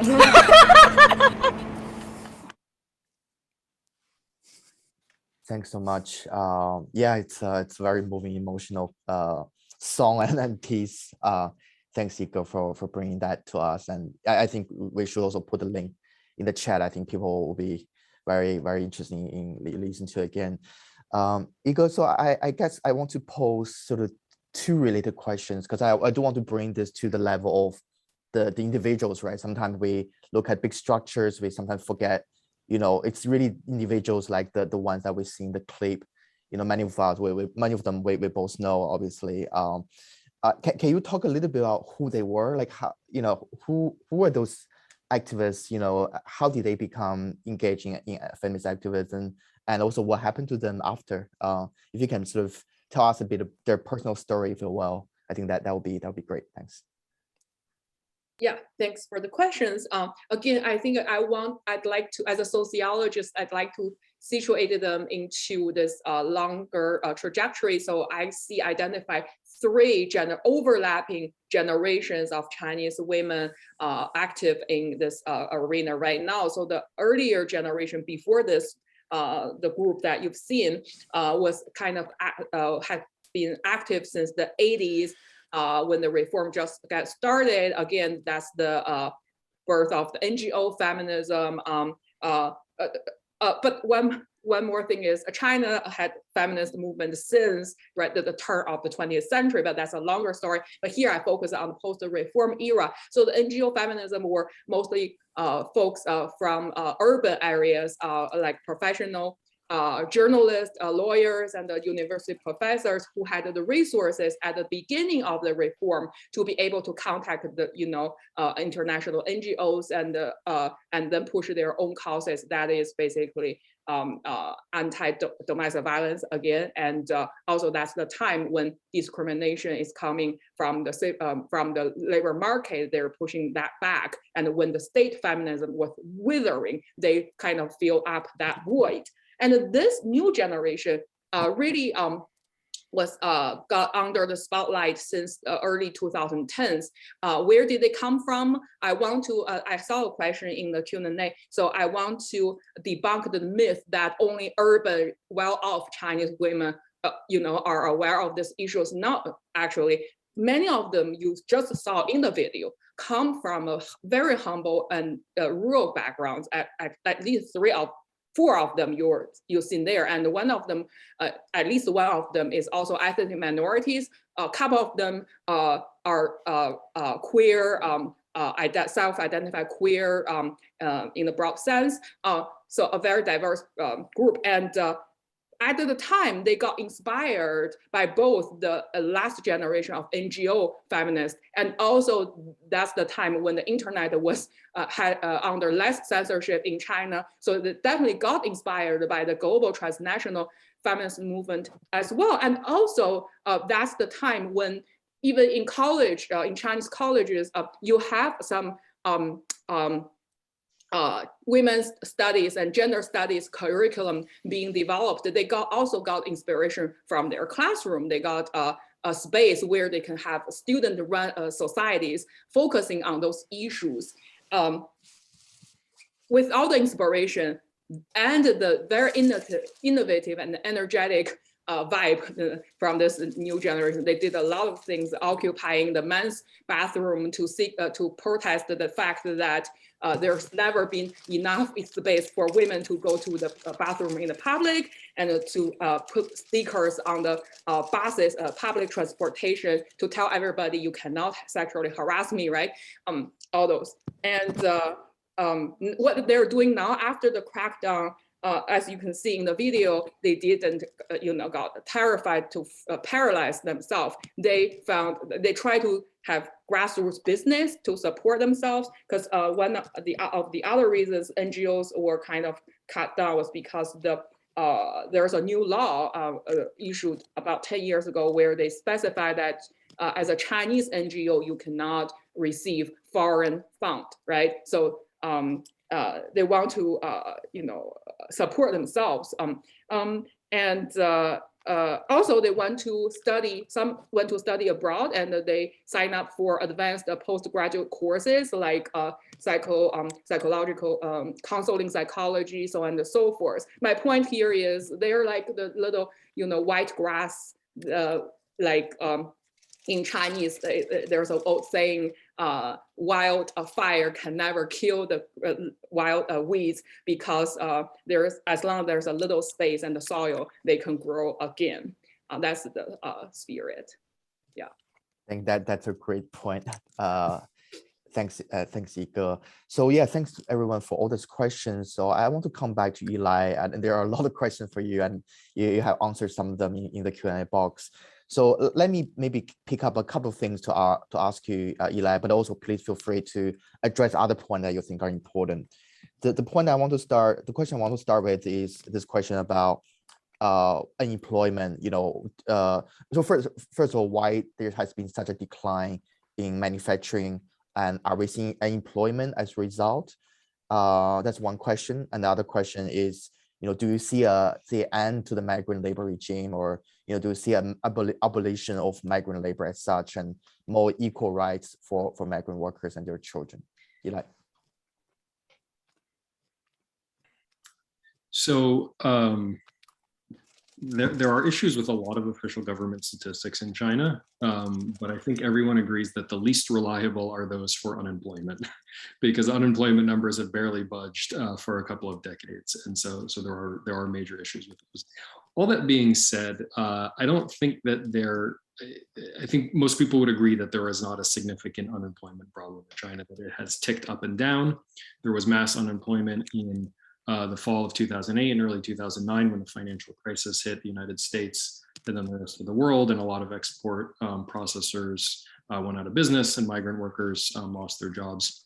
I believe the number was something like 60 million people lost their jobs in the span of a couple of months. But of course, China's economy quickly got back on track and was creating a lot of employment. COVID initially also had a big impact, but then the Chinese government did a good job handling the virus, and the economy is a little bit more complicated now, but is better than a lot of other places. So I don't think that we're in a situation of mass unemployment, and in fact, the government's much larger concern is that they don't have enough people. And this is where what I've been talking about and Yige's points really intersect, because this gets at the question of birth control policies, of the question of the government sort of now pushing women to have more children after they've been so severely restricting birth policies, sometimes in coercive and violent ways over the past 40 years. And so really the much bigger concern is that they don't have enough people, and I think that's the thing that keeps government officials up at night. That being said, the most kind of labor intensive forms of manufacturing that began to appear in China in the 1980s, the kind of low cost, labor intensive garment manufacturing, toys, etc. China is no longer the best place to site that kind of production because the cost of labor is significantly higher than it is in most places in Southeast Asia or South Asia. So a lot of those, like Bangladesh has been growing much more quickly in terms of garment production than is the case for China. And I think that it's not going to continue to develop in those industries. As far as the question of citizenship, and I saw somewhere in the chat, is China abolishing the hukou? There have been debates about this going back for a number of decades about whether they're going to or not. And the answer is still no. There have been a number of reforms. There were reforms announced most recently in 2014 and then again in 2019. And what they've been doing is they've been basically liberalizing the household registration system in the smallest cities.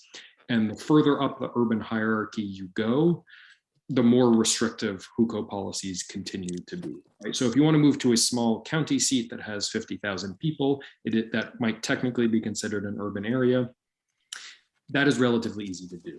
If you want to move to Beijing, Shanghai, Shenzhen, etc., that continues to be extremely difficult. So, and that is problematic, just to reemphasize an earlier point that I made, again, because those are the cities where the best social services are concentrated, where the best labor market opportunities are concentrated, and so it's not coincidental that they're also the most restrictive. Yige, if I can just follow up very, very briefly, because there are quite a few questions about income inequality, the trajectory in incomes, but also we mentioned the kind of common prosperity discourse. This idea that China needs more equal wealth distribution, etc.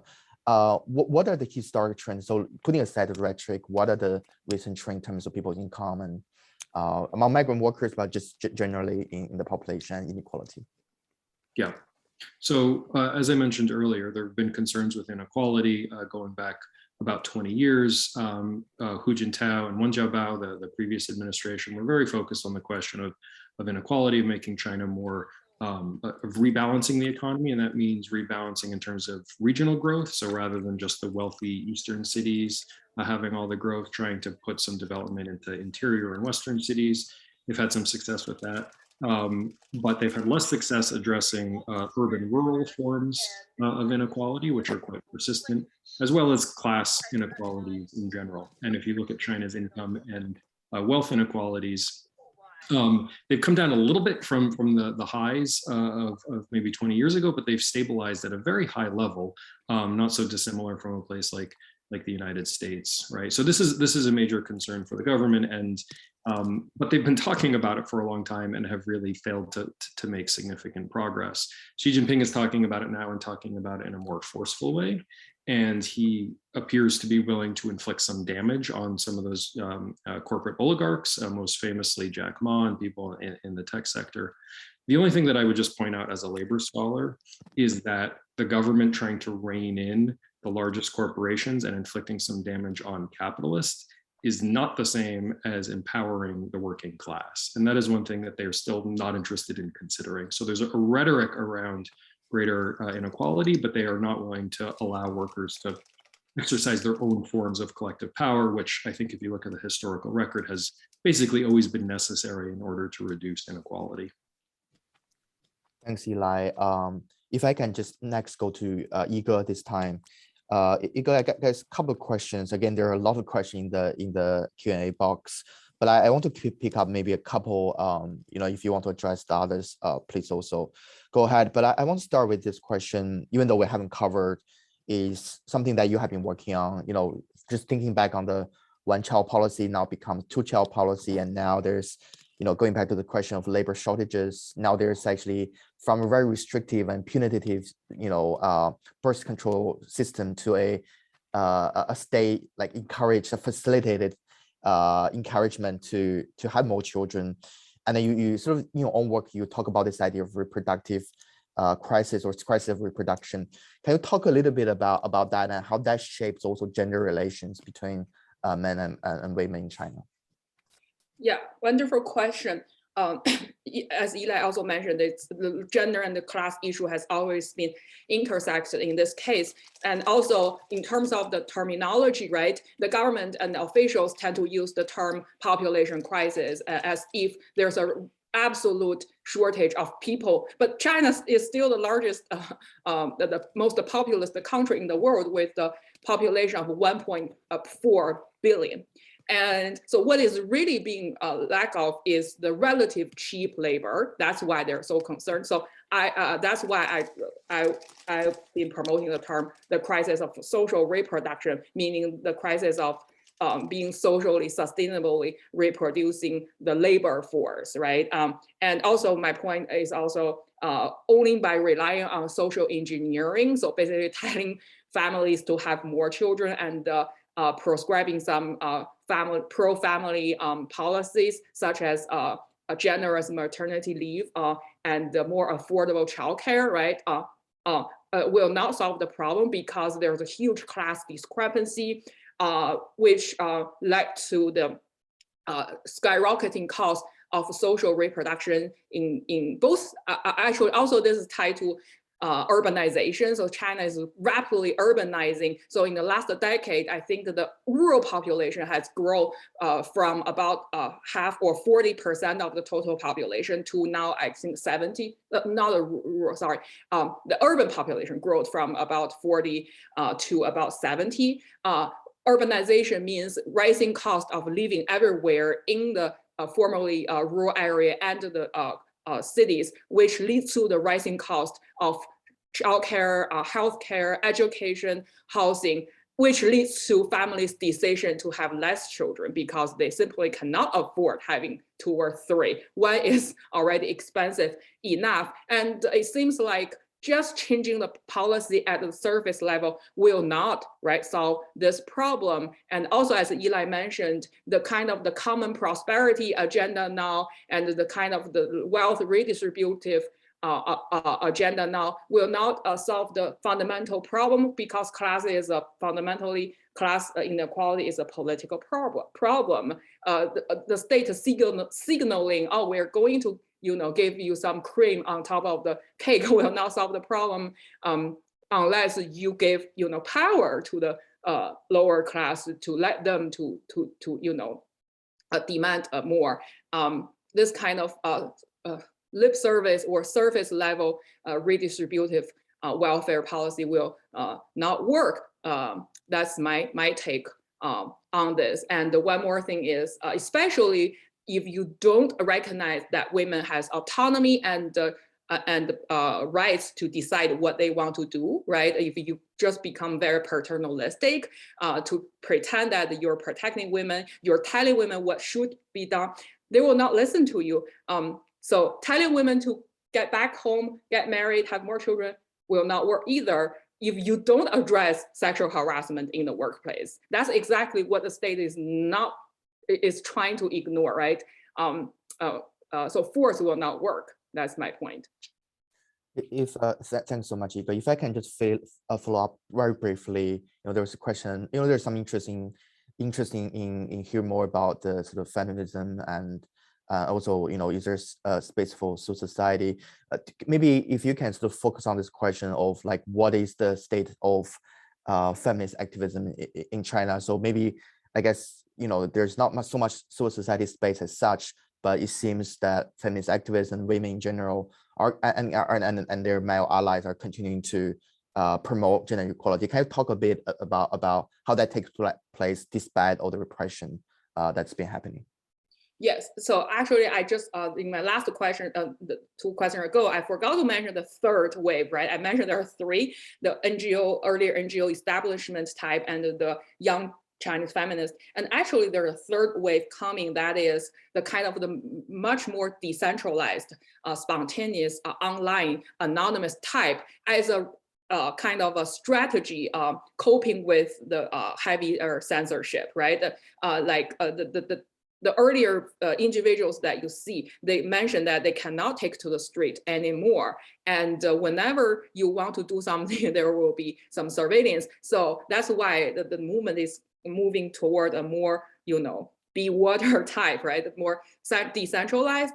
And but I think the energy is still there, because when it gets to the question of sexual harassment, right, like about 1/3, at least 1/3 women explicitly mentioned that they've been, experiencing that sometime in their life. You cannot stop a mass movement, right? And so this is the direction that is going. Of course, heavier censorship will kind of will kind of jeopardize some of the issues. But I think it's just simply there are more and more women experiencing harassment and discrimination and the pro-natalist policies, and also they're better educated and they're better economically empowered. There's no way you can cut all of them off, right? I think that's where the state of the mass movement is going. But in terms of the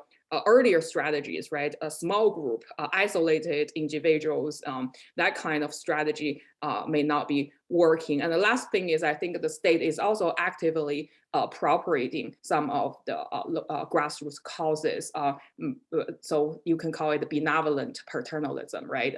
To show some friendly gestures to the women population on the one hand, but also on the other hand to crack down on activism. That's the kind of the pattern here, paradox here. Wonderful, thanks, Yige. Yutong, I want to come back to you. If you can talk a little bit, there is kind of a really deep question about, the category Han, is a social construct. I guess you mentioned earlier, right, the state classification system, it was, that happened post 1949 was such that, there is a lot of controversy about what counts as ethnicity. And there's theoretically interesting, but also has real impact on people's life. But I want to sort of ask more, maybe your own experience a bit more, I guess your own sort of ethnic background, like do you see the ethnic relations in China have been improving, have been regressing? I know it's not a black and white question, but can you talk a bit more of your own experience, on your own families? Because I think a lot of people are just not familiar with that, and it's a very complex reality as well. But can you sort of tease that out a little bit more? Yeah, there are. It's a really big question, but it depends on different ethnicity. For Naxi has a long history of living together with with a lot of different nations, and especially powerful nations, Chinese and Tibetan. Both of them are really, really powerful culturally, politically, and also in army force as well. And as a nation that has much smaller population and armed force, it's very fluid. And Naxi has been learning from Tibetan culture a lot, as well as Chinese, and ever since Ming Dynasty has been learning a lot of Chinese culture as well, and taking them as and expand them in our own terms. But there are also ethnic groups like Nosu, which my dad is from Nosu region in Sichuan. The tension between Nosu and Chinese is much more pronounced, or maybe also Tibetan or Uyghur, but it's historically very, very separated. And maybe before 1949, people wouldn't think a North region is part of China. The political structure, administration is very, very different. And even though it's part of the Chinese state, it's never really being administrated by Chinese government or anything like that. But gradually, through multiple revolutions and assimilation and sort of violent and non-violent ways, now I think yeah, it's hard to see, but there are people who do identify as both, as Chinese and as ethnic, but there are also people who think we should recover our ethnic identity, and that was something that are destroyed and deliberately taken away from us, language-wise, cultural-wise, all sort of these practices, we should bring them back. And there are also people who think, to identify more with Chinese and focusing on a collective Chineseness among different ethnicities. So it's really an individual choice, and it's negotiated in different ways, I guess. Yeah. So actually, that's really interesting point. Again, like I think you illustrated the complexity really well. So maybe this is a point where I'm going to ask each of the speakers just to think of one thing that you want our audience to remember and take away. So I probably will start with Yutong. Like, if you can just say in 1 minute, just one thing that you think you hope the audience that are listening right now can hopefully remember and take away from this this session. What will be the one thing that you want people to know?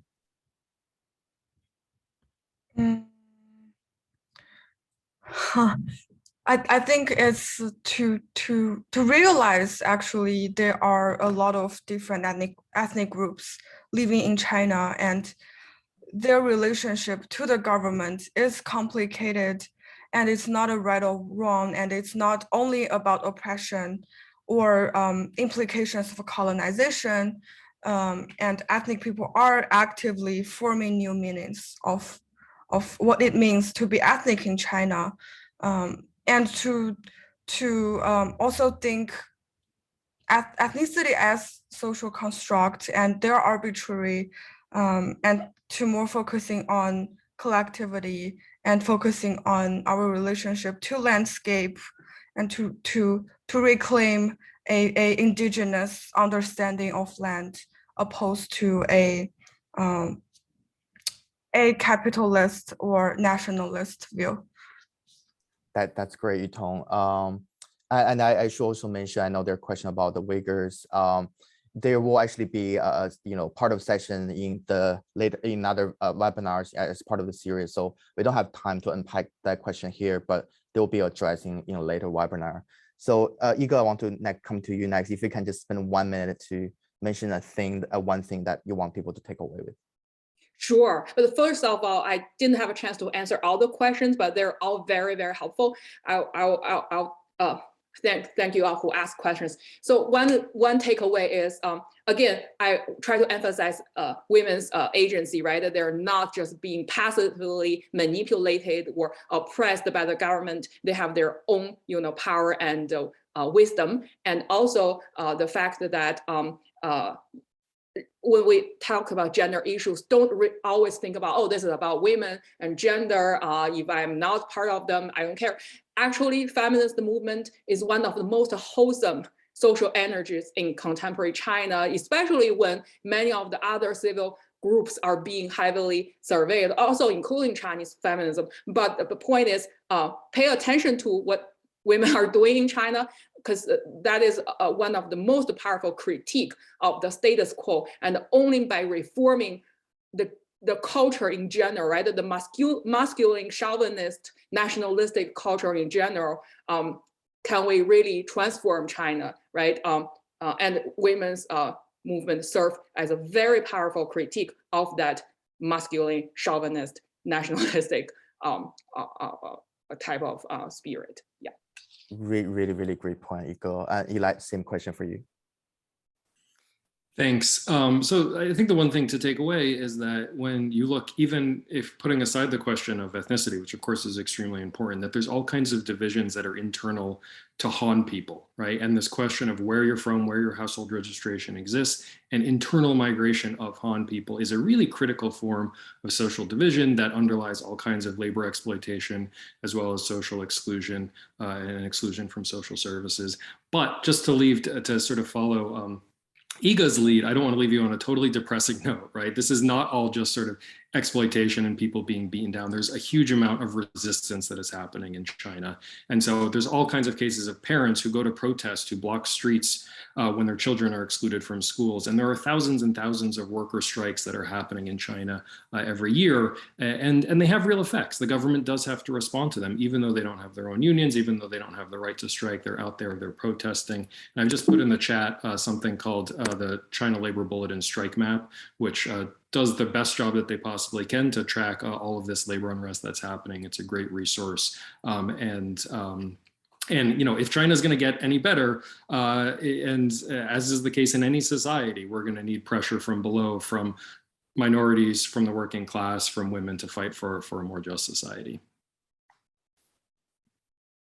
Again, a great point to end on. And thanks to all of these questions. Obviously we didn't have enough time to cover all the 30-40 questions that we receive, and there are really good questions. A lot of the question will be, I think, sort of answered or discussed in the next 5 webinars. So please stay tuned. So thank you so much to Yige, to Yutong, and Eli as our panelists. You did really wonderful job. Thank you to the TNI team, Nick, Steph, and Jess. This is, as we mentioned, this is the first of the 6 webinar series in the TNI China and the World webinar series. Next week at the same time, so all the 6 webinars will be the same day, Wednesdays at the same time. Next week we'll have a session on China's economy. Again, a lot of questions in the chat relate to China's economic development. So we'll have 3 really wonderful speakers. Ralph Ruckers, who is the editor of Gongchao.org and author of The Communist Road to Capitalism. Joe Andreas, a professor at Johns Hopkins University and author of Disenfranchised, The Rise and Fall of Industrial Citizenship in China, and Ho Fang Hong, also at Johns Hopkins University, and the author of The China Boom, Why China Will Not Rule the World. So we'll have a really great conversation. If you have any suggestions or proposal for improving the webinar for future or for future events, please email Nick at tni.org. And if you enjoy the sessions we have been bringing together, you may also want to check out the TNI podcast. It's called State of Power. You can find the link in the chat. I think Jess will post the link to the podcast. All those webinars are obviously free. So if you find the webinars useful and want TNI to do more of these webinars in the future, please also consider donating via the TNI website, which we will find in the chat, to help us cover some of the costs associated with organizing this series. And thank you all once again for joining us, and we'll see everyone at the same time next week. Thanks so much.